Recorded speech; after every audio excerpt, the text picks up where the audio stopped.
Shalom Aleichem. Hoy estamos el día miércoles de la Parashat Hayei Sarah, año 5783. Hoy, si Dios quiere, vamos a estudiar algo de Hanukkah. Siento que ya este Shabbat va a ser el Shabbat Mevarjin. Estamos en el año, como ya expliqué, 5783 de la creación del mundo. Entonces, vamos a comenzar primero nuevamente con la oferta de libros que tenemos hasta Hanukkah, de los libros que hemos editado. 12 libros por $100 con envío incluido de Israel. Voy a mostrar brevemente. Es El arte de educar, consejos para educar a alumnos y a los hijos. Después tenemos versículos para fortalecer la fe en Dios, versión hebreo-español, con acá. Después tenemos el libro de Yoná, Raíces Judías, que es la explicación del profeta Yoná y sus enseñanzas místicas. Después tenemos Rabbi Eliezer Shach, su legado y su visión, consejos y del líder de la generación de hace unas 2 décadas. Después tenemos Las leyes en el hogar, de Ramón Sternbuch Shlita. Después tenemos el libro Shulchan Levavot, Rav Glick. Son temas muy interesantes. Por ejemplo, tenemos el temor a Dios, el honor a Dios. Cain dice, tiene varios temas interesantes. Estudio de la Torá, escogerá la vida, introspección, en retorno a la senda correcta, otros principios de fe, agradecimiento. Realmente no sabía cómo traducir en español Shulchan Levavot, entonces se lo dejé el título original en hebreo, porque Shulchan Levavot sería como la mesa del corazón o las leyes del corazón, pero no me pegaba el nombre, entonces preferí dejar el título en hebreo, aunque realmente es un libro todo en español. Después tenemos el resumen de las leyes de pureza, 6ª edición. Después tenemos para los Bnei Noach también los preceptos para toda la humanidad, basado en el Rambam, temas muy interesantes con respecto a las leyes para los Bnei Noach. Y después tenemos los que son 4 libros para los niños que hemos sacado por el momento, que son Creciendo Juntos, que es el abecedario. Cada letra tiene dos fotos más o menos. La segunda parte son números del 0 al 9, como ven acá. Después tenemos la tercera parte, que son colores y formas. Y después tenemos el calendario judío, como ya mostré ayer. Acá tenemos la festividad de Hanukkah, la fecha 25 de Kislev, el mes del año, o sea, que compone el mes del año y lo que hay en cada mes. Por ejemplo, en Tebet tenemos, lamentablemente si se construye el Dash, va a ser un día de alegría, y si no, va a ser un día de ayuno, una semana después que finaliza Hanukkah. Y entonces tenemos en este libro, por ejemplo, la festividad de Pesach, que es de la Torá, el Lag BaOmer. Entonces es un libro que explica los meses y las festividades. Entonces, como ya expliqué, los otros 12 libros por $100, se pueden conseguir en mi página de libros, venta de libros, que es zg-librodejudaismo.com, y en este video va a estar abajo el link para comprar los libros. Entonces, vamos a empezar justamente a estudiar Hanukkah justamente del libro que hemos editado.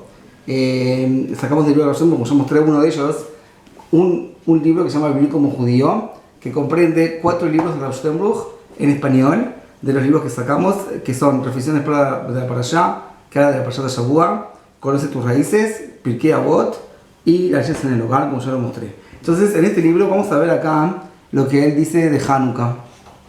¿Okay? Entonces, en el libro hay 2 partes. Conoce tus raíces en la primera parte, y después tenemos Reflexiones para la Parashá. Entonces, vamos a ver acá lo que él dice. Es una clase completamente en español, a diferencia de otras clases que hago, que traduzco del hebreo. Entonces vamos a estudiar lo que es un libro que hemos editado de Ramón Sternbuch, que también se puede conseguir en nuestra página de venta de libros. Entonces dice así: Hanukkah, nuestros sabios Zichronan Libraja fijaron los días de Hanukkah como días de alabanza y agradecimiento, rememoración de los milagros que acaecían en esta fecha en tiempos del segundo templo sagrado. O sea, para ubicarnos un poco en el tiempo, el milagro de Hanukkah aconteció en el segundo templo sagrado, cuando acá en Israel estaban, o sea, los persas gobernaron el mundo, después cayeron en manos de los griegos, ellos gobernaron todo el mundo, también gobernaron acá en Israel un tiempo, hasta que los Hashmonaim se rebelaron contra ellos y los echaron. Realmente que el imperio griego continuó, y después vinieron la época de los romanos y la destrucción del templo sagrado y el exilio hasta hoy en día. Entonces, el milagro de Hanukkah aconteció en una época que no había profecía en el pueblo de Israel. Los profetas se terminaron en el primer templo, nosotros estamos en la historia del segundo templo ya. Entonces, es un milagro que tampoco está escrito en las Mishnayot. Es una pregunta que hay por qué el Rebbe, el Rabino Akadosh, no escribió lo que es las leyes de Hanukkah, de las velas en Mishnayot, y están incluidas en la Gemara de Shabbat, pero no hay Mishnayot especiales. Por ejemplo, en Purim tenemos un tratado especial, Megilá, tratado de Megilá, Pesach, Pesachim, Rosh Hashanah, Yom Kippur, Yomá, Sukkah, Yom Tov, Betzá. Pero en Hanukkah no tenemos un tratado. Entonces se pregunta por qué. Entonces explican que siendo que los Hashmonaim eran Kohanim. Y nosotros sabemos que el reinado de Israel es únicamente de los reyes que son descendientes de David y del rey Shlomo. Haciendo que los Hashmonaim no eran Kohanim, eran Kohanim y no eran descendientes de David. Y entonces es como que agarraron el reinado sin permiso, en una forma de decir, según el gran nivel de ellos. Hay que entender qué pasó ahí. Y por eso Rambam dice que lamentablemente no quedó nadie de los Hashmonaim. Hashem trajo un decreto muy fuerte y no quedaron descendientes de los Hashmonaim. Con el correr del tiempo destruyeron a toda su descendencia. Y Rambam explica que fue un castigo porque agarraron el poder sin permiso. Es un tema muy profundo y no es mi tema en este momento. Solamente para buscar un poco en el tiempo, expliqué un poco a qué época de la historia nos estamos refiriendo. Estamos en el templo sagrado, segundo templo sagrado, antes de que en la mitad, 250 años, gobernaron los Hashmonaim y hasta que se destruyó el templo por medio de los romanos. Entonces fue un milagro que nosotros recordamos en ese momento, en los tiempos del segundo templo sagrado. Sin embargo, las enseñanzas de la festividad son muy actuales y aleccionaderas para todo el año. Entre las principales enseñanzas de esta festividad se halla la autoeducación para superar todo desaliento y fortalecerse en el estudio de la Torá. Con mayor razón, en una generación como la nuestra, cuando lamentablemente se incrementa el laicismo, hemos de reforzar el cumplimiento de la Torá a través del recuerdo de los milagros que acaecieron en Hanukkah. Nos concierne enorgullecernos de ser quienes cumplen la voluntad divina. Por tal motivo se encienden las velas de Hanukkah en la entrada de la casa para que todos los transeúntes la vean. Está escrito en el Tratado de Shabbat qué es Hanukkah, es decir, ¿por qué fue fijado como festividad? El 25 del mes de Kislev empiezan los 8 días de Hanukkah. No se permite decir un panegírico esped por un difunto ni ayunar. Cuando rompieron los griegos el ejal y purificaban el aceite ahí almacenado para el encendido de la menorá, candelabro, al vencerlos, los macabeos requisaron todos los recovecos del gran templo sagrado de Jerusalén y no encontraron más que una vasija de aceite sellada con lacre con la firma del gran sacerdote, del Kohen Gadol. Su contenido bastaba para encender un solo día. Sin embargo, aconteció un milagro y se mantuvieron encendidas durante 8 días consecutivos. Al año siguiente, los fijaron y establecieron como días festivos en los cuales se recitan la alabanza de Alel, se dice Alel completo los 8 días, como en Sukkot, y se agrega las 18 bendiciones al Midá y a la bendición por los alimentos, Birkat Hamazon, la oración de agradecimiento de Anesim, como está escrito en los Sidurim. Cabe cuestionar por qué no fue fijada la festividad inmediatamente al haber acontecido el milagro y reanudado el servicio en el gran templo sagrado con su inauguración, sino que aguardaron para fijarlo hasta el próximo año. Podemos responder de la siguiente manera. Los sabios de esa generación querían corroborar a quién el pueblo adjudicaba la victoria, si a las fuerzas de los macabeos o al milagro de Dios. Si los judíos hubieran estado convencidos de que la victoria no fue fruto del vigor guerrero, no tendría sentido fijar la festividad. Recién al comprobar que el pueblo judío reconocía que había ocurrido un gran milagro, que Dios entregó a los malvados en manos de los justos, aunque estos eran débiles y pocos, y solo por el mérito de estudiar la Torá vencieron la guerra. Entonces determinaron conmemorarlos como días festivos. La alegría de Hanukkah es cualitativamente distinta a la alegría en Purim.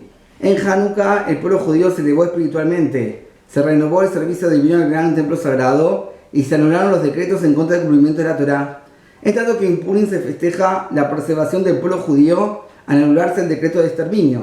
Según lo expuesto, comprendemos por qué en Purim se celebra con un banquete festivo, en tanto que en Hanukkah no rige tal precepto, no hay un precepto de comer pan en la festividad. Si se dicen Shior B'Tishbachot, cánticos, alabanzas a Dios, entonces se considera un precepto, pero no como en Purim que hay un precepto de comer y tomar vino, diferente. Porque en Purim los persas se proponían exterminar físicamente al pueblo judío, mientras que el objetivo de los griegos no era exterminarlos físicamente, sino anular completamente el cumplimiento de la Torá. Hay 3 maneras de cumplir el precepto del encendido de las velas de Hanukkah. La más elemental es que se encienda una vela diaria en cada casa durante los 8 días, o sea, una vela para toda la familia los 8 días de Hanukkah. Más esmerado Meadrin es que encienda una vela cada mes de la familia, o sea, prenden una vela cada mes. Son 5 personas, 5 hombres, 5 velas en diferentes lugares para que se reconozcan.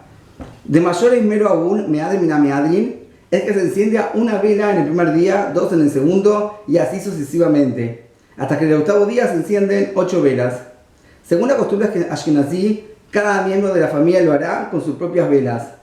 No hallamos en ningún otro precepto una escala de niveles de esmero prescriptos para todo el pueblo, como lo hallamos en Hanukkah. Esto se debe que fue el mérito de la abnegación por el servicio divino, el factor determinante de que Dios obrara los milagros y la victoria en la guerra. El sentido de velas tiene por propósito anunciar la revelación del milagro. Los niveles de esmero en la ejecución de este anuncio se corresponden con los niveles en la abnegación por cumplir la voluntad divina.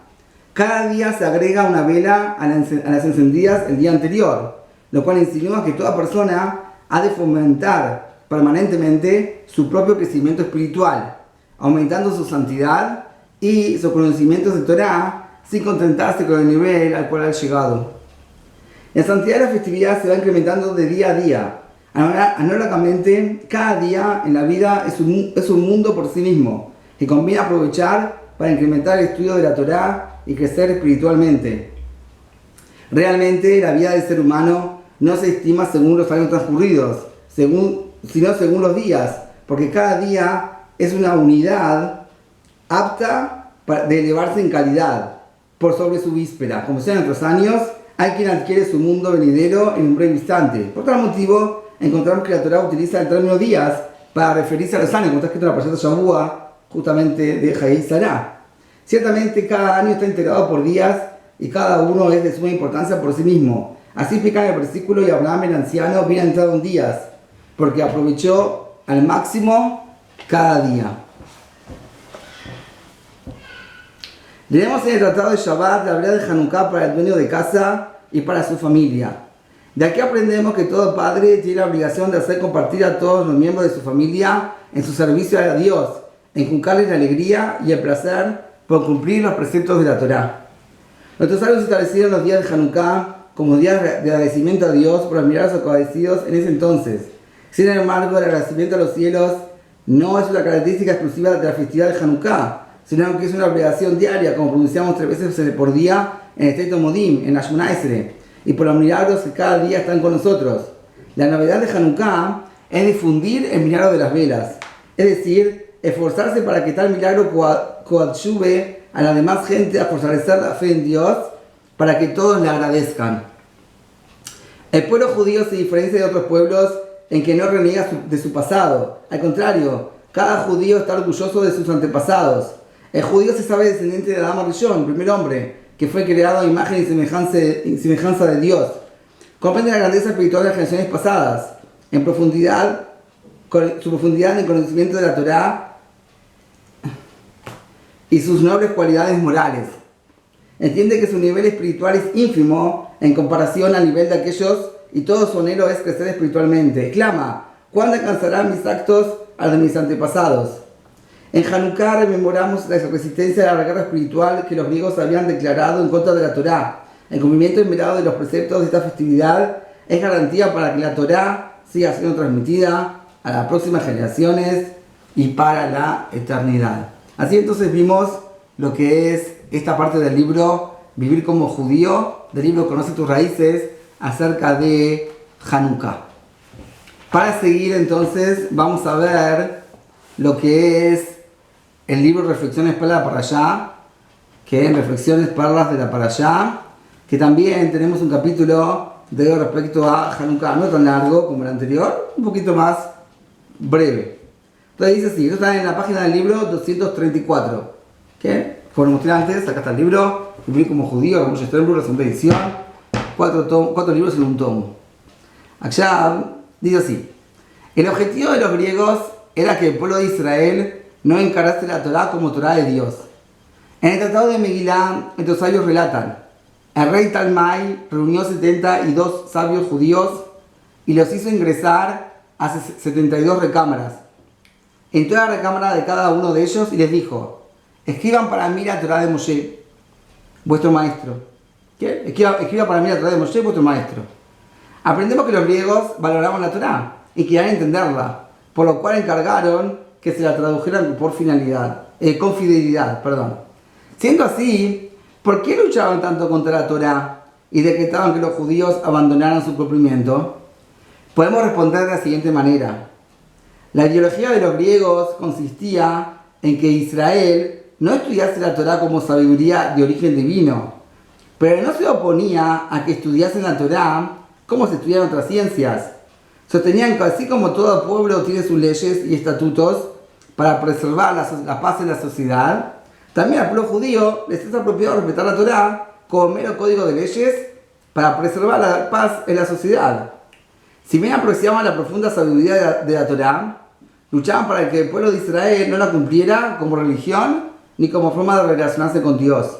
Porque los judíos no estudian la Torá como lo estudiamos como los estudiantes en las universidades, cuyo único propósito es incrementar sus conocimientos, sino para conectarse con el Creador. O sea, cuando una persona quiere estudiar Torá, no tiene la finalidad de tener conocimientos únicamente, sino que todo el propósito es conectarse a Dios y saber qué Dios quiere de su Torá, como está escrito en el Nefesh HaChaim, en las clases que ya explicamos, qué significa estudiar el Shema, que significa que la persona estudia Torá solamente para saber para saber la sabiduría divina y para conocer qué es lo que son las leyes de la Torá, Torá y Shema, para aumentar en sus conocimientos y conectarse al Creador. Esto los griegos no toleraban, porque ellos renegaban de toda realidad espiritual. Según los puestos, comprendemos el significado de la frase para que se olvidasen de tu Torah, en el texto de la alabanza a la Nisim, agregado a los rezos de Hanukkah. Viene para recalcar que el principal propósito de los griegos era que el pueblo de Israel se olvidase que la Torá sagrada es tu Torá, la Torá de Dios, y la estudiase meramente como a las demás ciencias. El texto de la Nisim continúa señalando que los griegos luchaban también para que transgredan las leyes de tu voluntad.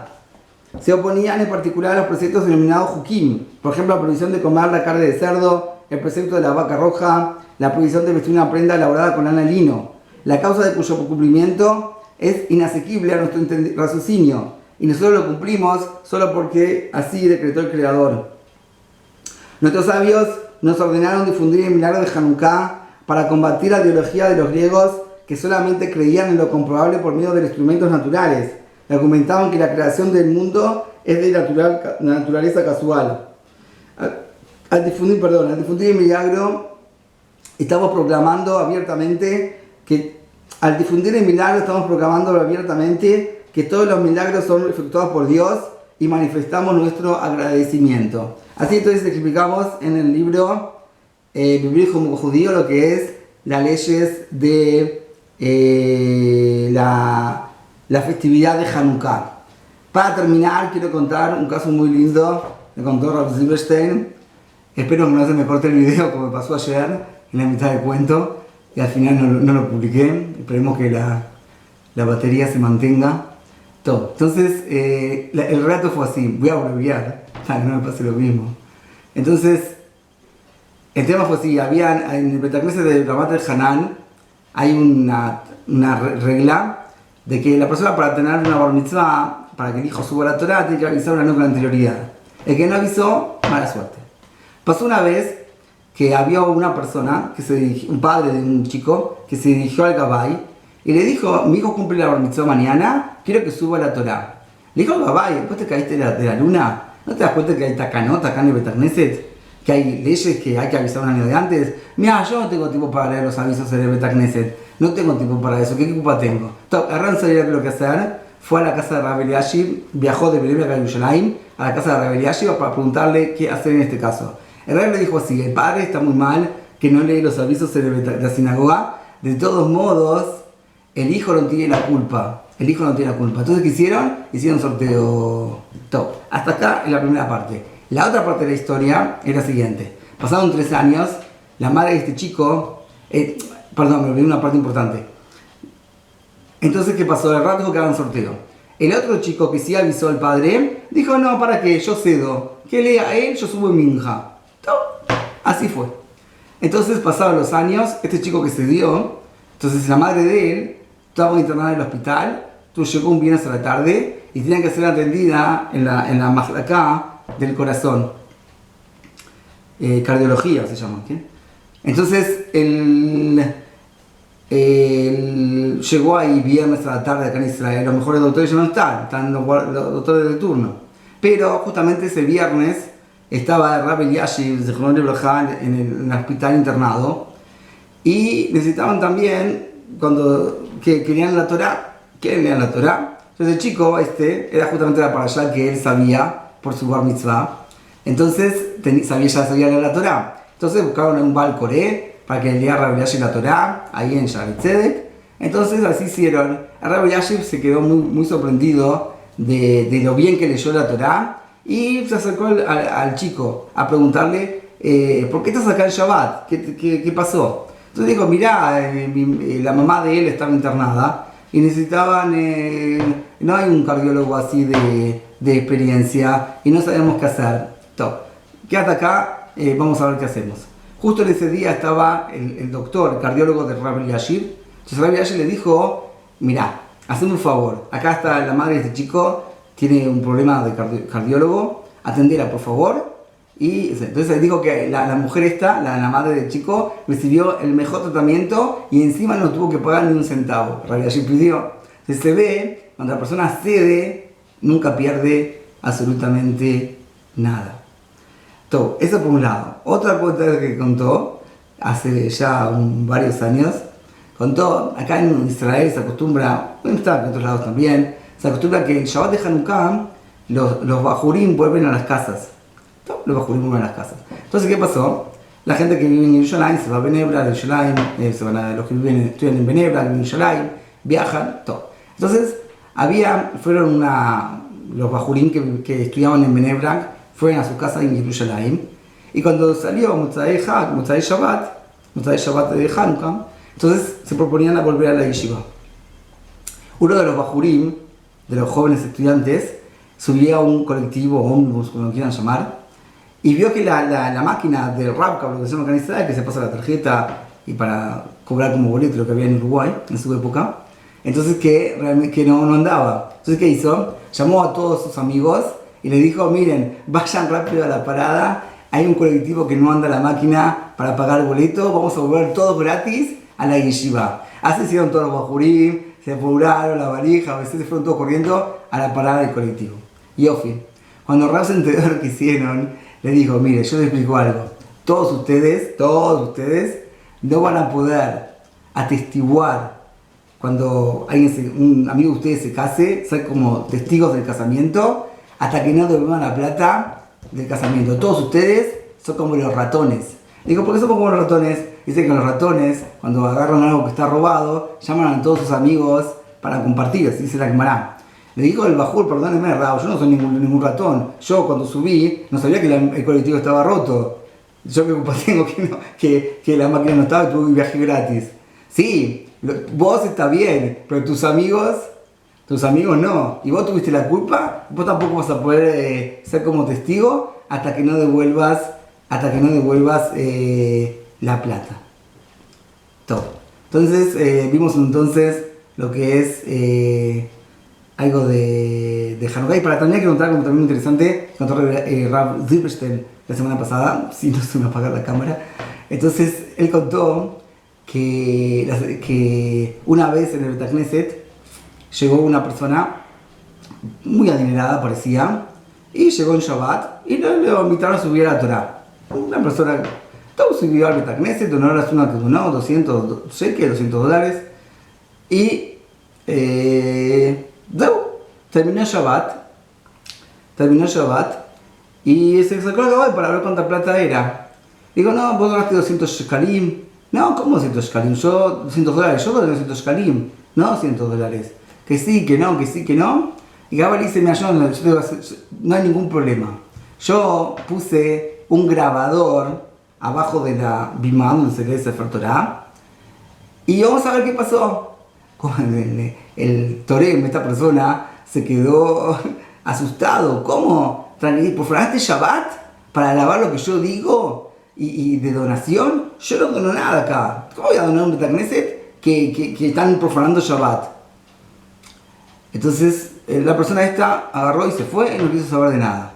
De todas maneras, para salir de toda duda, fue a Rav Chaim Kanievsky Zatzal y le preguntó si hizo bien en no pagar nada a esta gente, siendo que es una sinagoga que profana Shabbat, el Gabay profana Shabbat, entonces no se merece que les pague. A Rav Kanievsky dijo, dijiste muy bien, un Betacneset que profana Shabbat no se merecen recibir ni un centavo. Especialmente aquí, que el Gabay es un poshea, es un malvado, en poner un grabador que grabe el Shabbat a la gente. ¿Dónde se vio? Entonces, el Rav Kanievsky dijo, Rav Kanievsky dijo que no hay que pagar un centavo a esa sinagoga.